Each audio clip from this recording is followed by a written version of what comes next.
Hey guys, welcome to part 2 of this series showing how to make this incredible cosplay piece using materials from Smooth On. Check it out. We're going to begin with a resin model made of an epoxy putty called Freeform Air. If you've not seen how we created this model, please check out part 1 of this series to find out how we made this model using Freeform Air. I'm going to use a sanding block now to smooth out any rough edges on my model. After sanding the model, we're going to use some air and blow out any excess material from the cracks and crevices of the model so it's nice and clean. I'm going to be working with a sulfur-free clay called Sculptex.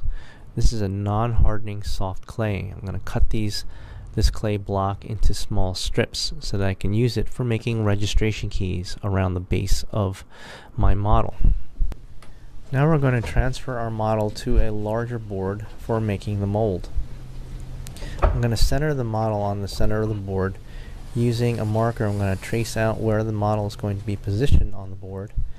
And now I'm going to take some hot glue and I'm going to put some hot glue down so that I can mount this model directly in the center of the board. Once the model is secure on the board, I'm going to take some hot glue and seal the edges. Now my model is ready for the next step and applying release.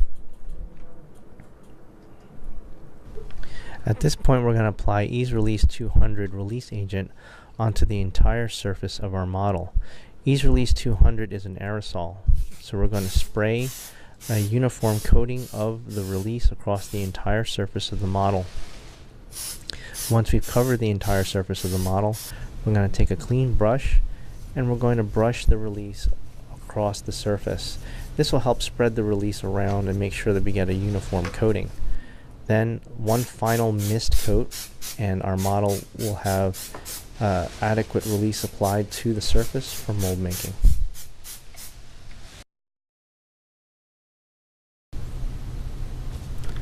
Today we'll be working with Dragon Skin 10 Fast. This is part A and this is part B. Dragon Skin 10 Fast is a platinum cure silicone rubber, and we're going to use this material to make a brush-on mold of our model.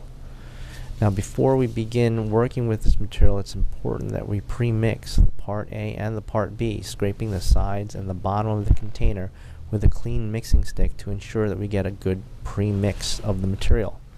Now we're going to dispense Dragon Skin 10 Fast part A into a clean mixing container. We're now going to do the same thing for part B. Now the reason I chose this silicone material for this particular project is because it has a high degree of stretch and it works really fast. The mix ratio for Dragon Skin 10 Fast is 1:1 by volume. Now since both A and B are translucent white, I'm going to use Silpig silicone pigment to color one part of the system in order to visually see that I get a thorough mixture of the material. In this case, I'm going to add Silpig green, and as you notice, it only takes a small amount of material to effectively color it. Pot life for Dragon Skin 10 Fast is 8 minutes, and it begins as soon as part A touches part B. I'm going to take a clean mixing stick and stir the material thoroughly, scraping the sides and the bottom of the container as we do it. Now we're going to take our mixture and we're going to pour it into a new mixing container and mix it again. Now we're getting ready to apply our first coat. We're going to use a cut brush and we're going to stipple coat the first layer of our mold rubber onto the model. The idea here is to get a really thin coat on the surface. This will allow you to capture all the detail of your model. Here now is the completed first layer. I'm going to allow the material to become tacky at room temperature for about 20 minutes before applying the next layer for our mold rubber. For our next layer, we're going to color the material blue, and I'm going to take a small amount of it and dispense it into small containers for making registration keys, which we'll use later in the process. So for our second layer, we're going to take our blue silicone rubber that we colored with Silpig, and we're going to brush this layer onto our model. Here is the completed second layer. Now I'm going to add Thivex, a silicone thickening agent, to the Dragon Skin 10 Fast silicone. Now a few drops of this material will significantly thicken the silicone and allow me to create a cut seam along the side of my mold rubber. The purpose of this cut seam is to allow me to make an incision into the rubber safely without damaging the model as I cut into the rubber for demolding the model from the rubber. I'm also going to take the thickened silicone and use it to cover any undercuts in the model to prevent mechanical lock in the support shell. Here and now is the completed thickened layer.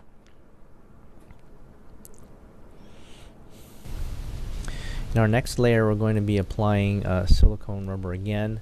This time we're just going to brush it onto the surface, covering the entire mold rubber. And also at this point I'm going to add our registration keys that we created earlier.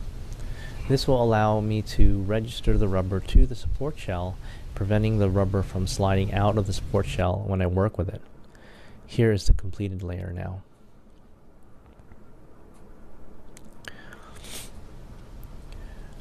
Next I'm going to do another thickening layer.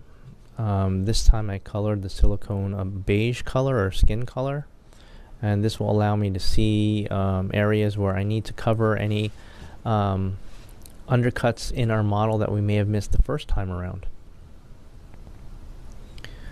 I'm also going to take this thickened material and round out the corners at the base of my mold rubber.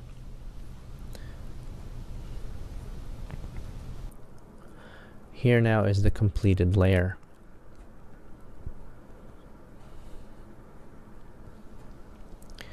For our final layer, I'm going to color the silicone red, and I'm going to just apply a uniform layer of red to complete the rubber mold. Here now is the completed mold rubber. I'm going to let that cure at room temperature for about 75 minutes. Once the rubber is fully cured, it's time to trim the flange. Using a straight edge and a sharp knife, I'm going to trim the flange to make it nice and square.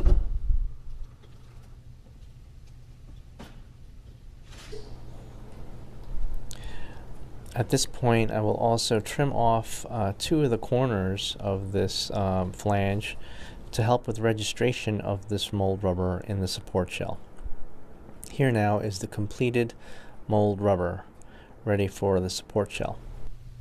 Before applying our support shell, we're going to apply some sonite wax. We're going to take the sonite wax and cover the entire surface of the mold rubber, including the baseboard and the edge of the baseboard. This will help release the support shell from the mold rubber as well as the baseboard. For our support shell material, we're going to be working with freeform air epoxy putty. I'm going to take a little bit of water and apply it to the surface of the mixed putty and apply it directly onto the mold rubber. What I like about freeform air is that it's extremely lightweight and easy to sculpt, so I can sculpt my support shell. In this case, because of the shape and configuration of my model, I'm going to be building a support shell in 3 sections. So this is the first section of our support shell.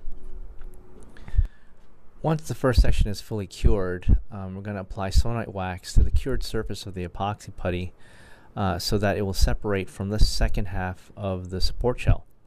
When I build this second part, you'll notice that I will have the rubber keys showing through the shell, and that's important because it'll allow you to register the keys to the shell and also to confirm that it is seated properly in the shell. Now for the next section, on the final side of the support shell, we're going to apply sonite wax to the cured surface of the epoxy across the flange and build the third part of our shell. For a demonstration on how to properly mix and apply freeform air, check out part 1 in this video series. Here now is the completed support shell, and we're going to let that cure overnight. Since I'm planning to invert this entire mold assembly, I created this custom stand or support stand for the shell using some scrap wood.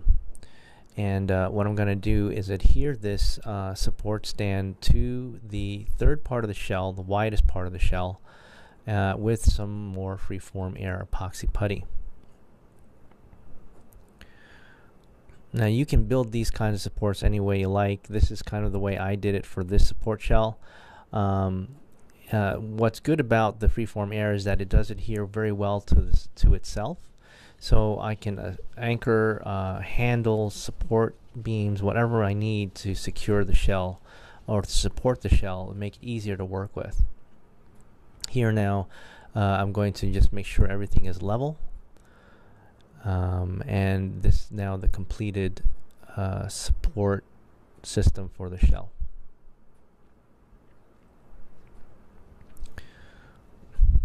Once the epoxy putty is fully cured, I'm going to start drilling out holes in the flange of my support shell, and this is for will allow me to anchor each section of the shell using wing nuts later on. Now it's time to remove the support shell using a chisel or a crowbar and a hammer. I'm going to use this to separate the support shell from the base, and also to separate the individual sections from each other so that I can take my original model out. As you are doing this, you want to carefully tap your tool through the sections of the support shell to separate the individual sections.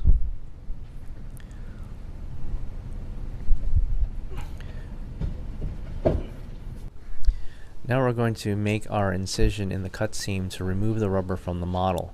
We're going to start from the base of the cut seam and work our way up the cut seam to part the rubber along the cut seam, like so. Now, before we remove the rubber from the model, I'm going to apply a little talc powder to the surface of the rubber. Now this is an optional step, but I find that by doing this, the rubber glides against itself very easily and makes for an easier removal of the rubber. Now to facilitate demolding, I have removed the model from the baseboard so I can rotate it manually to remove the rubber. Now it's time to reassemble the shell. I'm going to use these wing nuts to anchor each section of the support shell.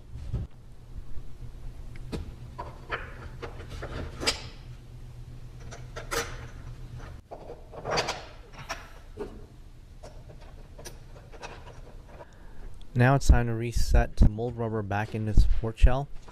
We just want to make sure that everything lines up and that the registration keys are properly aligned into the support shell. And once that's all set, the mold assembly is ready for casting.